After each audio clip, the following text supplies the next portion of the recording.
Jemaat terkasih, sahabat delima yang dikasihi Tuhan kita Yesus Kristus, sebelum kita mendengarkan firman Tuhan, marilah kita berdoa. Kasih karunia dan damai yang daripada Allah Bapa dan dari anaknya Yesus Kristus menyertai kamu sekalian. Amin.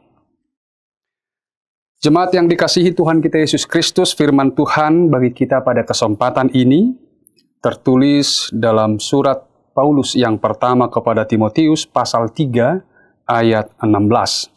1 Timotius 3 ayat 16, demikian bunyi firman Tuhan. Dan sesungguhnya agunglah rahasia ibadah kita. Dia yang telah menyatakan dirinya dalam rupa manusia, dibenarkan dalam roh, yang menampakkan dirinya kepada malaikat-malaikat, diberitakan di antara bangsa-bangsa yang tidak mengenal Allah, yang dipercayai dalam dunia, diangkat dalam kemuliaan. Demikian firman Tuhan. Nas ini merupakan pengakuan iman atau kredo Kristen yang ringkas tentang Yesus Kristus, atau juga sering disebut rangkuman peristiwa panjang dan penting dalam kehidupan Yesus Kristus yang adalah Tuhan dan Juru Selamat. Mulai dari kelahirannya, yaitu kedatangannya menjadi manusia, kesaksiannya, pelayanannya, kematiannya, kebangkitannya, dan sampai kepada kenaikannya ke sorga. Penulis menyimpulkan bahwa ibadah atau kesalehan kita yang dikerjakan Allah dalam Yesus Kristus adalah agung. Keagungan ibadah kita bukan karena kontribusi dari pihak manusia, tetapi semata-mata karena Allah yang mengerjakannya untuk tergenapinya keselamatan bagi dunia ini. Dalam rangka menjelaskan keagungan rahasia ibadah kita, penulis menggunakan 6 kata untuk mendefinisikannya. Yang pertama, menyatakan. Kedua, dibenarkan. Ketiga, dilihat. Keempat, diberitakan. Kelima, dipercayai. Dan terakhir, diangkat dalam kemuliaan. Mari saya jelaskan satu persatu. Pertama, dinyatakan. Allah telah menyatakan dirinya dalam rupa manusia, supaya kita bisa mengenal sifat-sifat Allah yang adalah Maha Kasih. Yohanes 3 ayat 16. Karena begitu besar kasih Allah akan dunia ini, dan seterusnya. Demikian juga dalam Yohanes 1 ayat 14 berbunyi, firman itu telah menjadi manusia dan diam di antara kita. Diam di antara kita berarti dia mendirikan kemahnya di antara kita. Ini berbicara tentang kemanusiaan Kristus yang penuh dan nyata. Kristus mengambil rupa manusia untuk dapat mati, menebus dosa manusia, sehingga ia menjadi sang penebus dosa. Yang kedua, dibenarkan. Frasa dibenarkan dalam roh menunjukkan dia dan karyanya dibenarkan oleh kesaksian dan pekerjaan Roh Kudus. Pada saat pembaptisannya, ketika Yesus keluar dari air, langit terbuka, dan Roh Kudus turun dan hinggap atasnya, disusul dengan suara yang terdengar dari sorga. Mujizat-mujizat yang dia lakukan adalah pekerjaan Roh Kudus melalui dia. Dalam Roma 1 ayat 4, Paulus berkata, dan menurut Roh kekudusan, dinyatakan oleh kebangkitannya dari antara orang mati. Yang ketiga, dilihat oleh malaikat-malaikat. Ketika Yesus lahir, malaikat menampakkan diri kepada Zakaria. Demikian juga dengan Elisabet untuk mengumumkan kelahiran Yohanes Pembaptis, sang perintis jalan bagi Mesias. Maria mendapat penyataan dari malaikat Gabriel bahwa dia akan menjadi ibu dari sang juru selamat. Para gembala ditemui oleh malaikat untuk memberitakan kabar baik tentang kelahiran Yesus Kristus. Setelah Yesus memenangkan pencobaan di padang gurun, Alkitab melaporkan bahwa para malaikat muncul untuk melayaninya. Ketika Yesus berdoa di Getsemane, para malaikat datang untuk menguatkannya. Pada saat kebangkitannya, dan juga kenaikannya ke surga, Alkitab mencatat aktivitas malaikat di sekitar tempat kejadian. Yang keempat, diberitakan kepada bangsa-bangsa lain. Injil bersifat universal. Yohanes 3 ayat 16 menekankan supaya setiap orang yang percaya kepadanya. Setiap orang yang percaya. Bukan hanya orang Yahudi. Bukan hanya ras tertentu. Yesus memberi amanat agung. Pergilah ke seluruh dunia.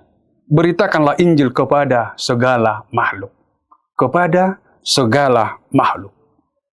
Paulus berkata dalam Roma 1 ayat 16 bahwa Injil adalah kekuatan Allah yang menyelamatkan.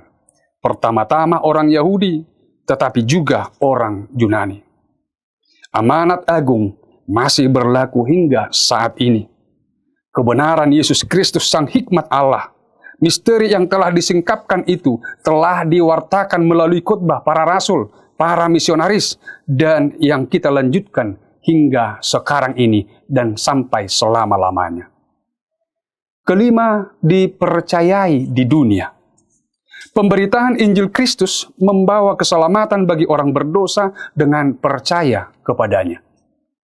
Manusia diselamatkan oleh kasih karunia melalui iman, bukan dari diri sendiri. Itu adalah pemberian Allah. Itu bukan hasil pekerjaan sehingga jangan ada yang memegahkan diri. Keselamatan adalah karunia Allah, tetapi diterima oleh orang berdosa melalui iman dengan percaya kepadanya. Yang terakhir keenam, diangkat dalam kemuliaan. Ini berbicara tentang kenaikannya, yang merupakan pembenaran dan pemuliaan Allah Bapa dari Allah Anak. Itu seperti Allah sedang berkata, "Aku telah menerima pengorbanan pendamaian bahwa Yesus mati di kayu salib." Bagaimana kita tahu bahwa kematiannya di salib adalah menebus dosa-dosa kita dan bahwa Allah Bapa menerimanya? Allah Bapa membangkitkannya dari antara orang mati. Kebangkitan adalah materai persetujuan Allah atas pekerjaan Kristus yang telah selesai. Diangkat dalam kemuliaan juga mengingatkan kita akan kenyataan adanya sorga. Dalam Yohanes 14, Yesus berkata, "Dan apabila aku telah pergi ke situ dan telah menyediakan tempat bagimu, aku akan datang kembali dan membawa kamu ke tempatku, supaya di tempat di mana aku berada, kamu pun berada." Bapak Ibu jemaat yang dikasihi Tuhan kita Yesus Kristus, kesimpulannya adalah rahasia keagungan ibadah atau kesalehan kita sebagai orang yang percaya adalah karena Allah hadir, Allah menyatakan dirinya. Allah yang mengerjakan keselamatan itu ketika dia datang ke dunia ini menjadi manusia. Allah yang mengerjakan keselamatan itu ketika dia memberitakannya ke seluruh dunia melalui saksi-saksi yang telah diberkatinya. Allah mengerjakan keselamatan itu ketika dia menyediakan tempat yang terbaik bagi kita. Bapak Ibu Saudara yang dikasihi Kristus, itulah rahasia keagungan ibadah kita. Allah hadir. Allah menyatakan dirinya. Dan oleh karena itu, hendaklah ibadah-ibadah yang kita lakukan, apakah itu ibadah persekutuan komunitas, keluarga, ataupun ibadah pribadi yang sedang kita lakukan, yang paling penting adalah bagaimana kita mengalami perjumpaan dengan Allah yang hadir.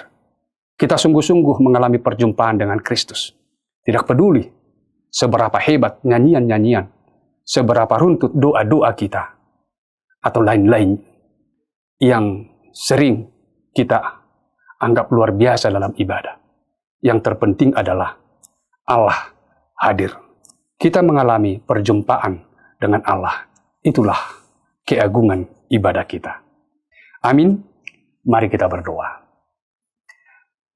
Bapa di sorga, terima kasih Tuhan untuk firman-Mu yang senantiasa menyapa kami, menguatkan dan meneguhkan iman dan pengharapan kami akan kehidupan yang kekal. Hari ini juga pada kesempatan ini, kami disadarkan betapa agung ibadah dan kesalehan kami, karena Engkau ya Bapa yang mengerjakannya bagi kami, sehingga kami berpengharapan akan keselamatan dan kehidupan yang kekal di dalam Yesus Kristus Tuhan kami. Bapa di sorga, kiranya Roh Kudus senantiasa bersaksi di dalam diri kami, supaya kami sungguh-sungguh percaya akan kebenaran firman-Mu, dan kami juga mampu memberitakannya di tengah-tengah dunia dan kehidupan kami. Terpujilah Engkau di dalam Kristus Yesus Tuhan kami. Amin.